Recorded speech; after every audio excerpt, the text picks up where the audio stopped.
Hello friends, নতুন বন্ধু পুরনো বন্ধু সকলকে ঝুমু কিচেনে স্বাগত জানাই। আজকে আমি কাঁকড়ার রেসিপি শেয়ার করব, আর তার সঙ্গে কাঁকড়া কীভাবে ছাড়াতে হবে সেটা আমি আপনাদেরকে দেখিয়ে দেবো। আমি এখানে একটা ব্রাশ নিয়েছি, ছোট ব্রাশ। আপনারা চাইলে এখানে বড় ব্রাশও নিতে পারেন। তো সবার প্রথমে কি করে কাঁকড়া ছাড়াতে হবে সেটা আমি দেখিয়ে দিচ্ছি। এটা ছেলে কাঁকড়া আর মেয়ে কাঁকড়াও রয়েছে।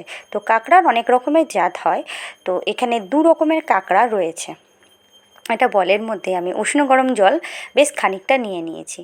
এবার কাঁকড়াটাকে, একটা কাঁকড়া আমি দেখিয়ে দিচ্ছি। তো একটা কাঁকড়া ভালো করে আমি জলের মধ্যে চুবিয়ে নিলাম, নিয়ে ভালো করে ওই ডিমগুলো যে রয়েছে, এটা মেয়ে কাঁকড়া, তাই পেটের থলির মধ্যে এক গাদা ডিম রয়েছে, তো সেটাকে আমি ধুয়ে বার করে নিলাম। আরও কিছুটা আছে, সেটাও আমি দেখাচ্ছি। এটাকে ছিঁড়ে ফেলে দিলাম বাদবাকিটা। এবার ব্রাশ দিয়ে খুব ভালো করে আমি কাঁকড়ার ঠ্যাংগুলোকে ভালো করে রগড়ে নিলাম। যেহেতু কাঁকড়া জলে থাকে, তো তার গায়ে তো এক স্বাভাবিক শ্যাওলা থাকবেই, তো সেই শ্যাওলাগুলো ভালো করে ব্রাশ দিয়ে আমি ভালো করে পরিষ্কার করে নিলাম। আর ডান্ডিগুলো এইভাবে ভেঙে দিচ্ছি। তো এই ডান্ডিগুলো মানে পাগুলো, ছোটো ছোটো পাগুলো একটু মোটা রয়েছে বলে আমি নিয়ে নিলাম। আর আপনারা যদি না খান তাহলে এগুলো বাদ দিতে পারেন, তবে সামনের যে দুটো মোটা ডানাটা থাকে সেটাকে নিয়ে নিতে হবে। আমি এখানে ছোটোগুলোও নিচ্ছি, খানিকটা ছিঁড়ে ফেলে দিচ্ছি, যেহেতু এখানে ছুচলো টাইপের থাকে, মানে এটা ফোটে, তাই এটাকে ছিঁড়ে বাদ দিয়ে দিলাম, আর কিছুটা নিয়ে নিলাম। আপনারা চাইলে এটা ফেলে দিতেও পারেন। এবার ওপরে যেদিকে থলিটা ছিল ছিঁড়ে যেটা ফেলে দিলাম, সেটাকে আস্তে করে প্রেস করলে এইভাবে কাঁকড়াটা দুটুকরো হয়ে যায়, ভাগ হয়ে যায়।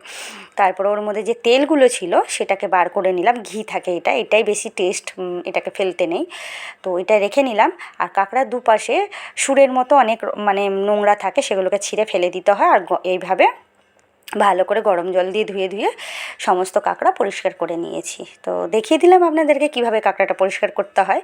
খুবই সহজ, এইভাবে বাড়িতে পরিষ্কার করবেন। আর এখানে আমি মোটা ডানাগুলো এইভাবে আলাদা রেখেছি, আর সরু ডানাগুলো আলাদা রেখেছি। আর যে ঘিটা বেরিয়েছে সেগুলোকে আমি একটা বাটির মধ্যে তুলে রেখেছি। এবার কি করব, আমি একটা নোড়া দিয়ে যে মোটা ডানাটা ছিল, সামনের দুটো যে ডানা কাঁকড়ার, সেটাকে আমি নোড়া দিয়ে আস্তে আস্তে করে ভেঙে নিচ্ছি। ভেঙে নিলে কি হবে, এর ভেতরে জুসগুলো ঢুকবে। যখন আমি রান্না করব খেতে খুব ভালো লাগবে, জুসগুলো ঢুকবে। আর সামনে যে ছুঁচলো যে দাঁতটা রয়েছে, সেটাকে আমি নোড়া দিয়েই ভেঙে ফেলে দেবো, নইলে খাওয়ার সময় মুখে লেগে যেতে পারে। এবার চলুন কাঁকড়া রান্নাটি দেখে নিই। কড়াইতে খানিকটা সাদা তেল দিয়ে দিলাম। তেল গরম হয়ে গেলে সবার প্রথমে আমি কাঁকড়ার বডিটা দিয়ে দিচ্ছি। এবার একটু সামান্য নুন আর সামান্য একটু হলুদ দিয়ে এটাকে ভেজে নেব। হাই ফ্লেমের মধ্যেই আমি কাঁকড়াটা ভেজে নিচ্ছি। যদি কেউ শুধু কাঁকড়া ভাজা খেতে চায়, তাহলে এইভাবেই কাঁকড়াগুলো ছাড়িয়ে সামান্য হলুদ আর নুন দিয়ে তেলের মধ্যে এভাবে ভেজে নিয়েও খাওয়া যায়। এটাও খেতে খুব ভালো লাগে। আর আজকের কাঁকড়া রান্না খুবই সহজভাবে দেখাবো। কাঁকড়া অনেক রকমের রান্না করা যায়, কাঁকড়ার টক, ঝাল অনেক রকমই করা যায়। তো আমি আজকে খুব সহজভাবেই কাঁকড়া রান্নাটা দেখিয়ে দিচ্ছি। বেশ ভালোভাবে ভাজা হয়ে গেছে, 3-4 মিনিট ধরে একটু ভাজতে হবে। ভাজা হয়ে গেছে, এবার আমি তেল ঝরিয়ে সমস্ত কাঁকড়ার বডিগুলো তুলে নিলাম। এবার আস্তে আস্তে করে আমি ডানাগুলো দিয়ে দিচ্ছি। ডানাগুলোকে এভাবে সামান্য নুন হলুদ দিয়ে 3-4 মিনিট এভাবে ভেজে নেব।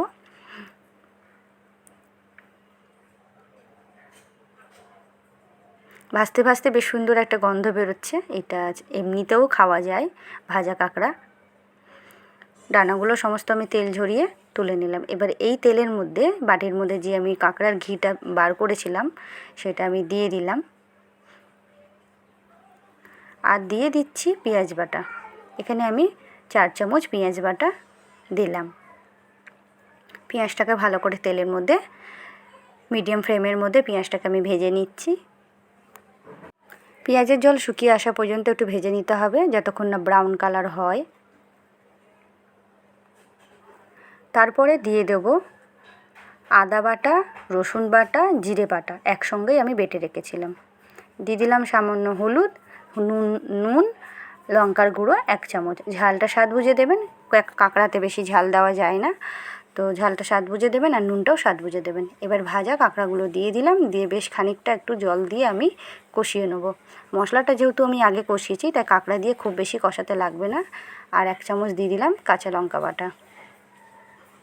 খুব সহজভাবে আজকে আমি কাঁকড়া ঝাল সহজভাবেই আপনাদের সঙ্গে শেয়ার করছি। আশা করি আজকের আমার এই রেসিপি আপনাদের অবশ্যই ভালো লাগবে, আর খেতে সত্যি বলছি খুব দুর্দান্ত লাগে।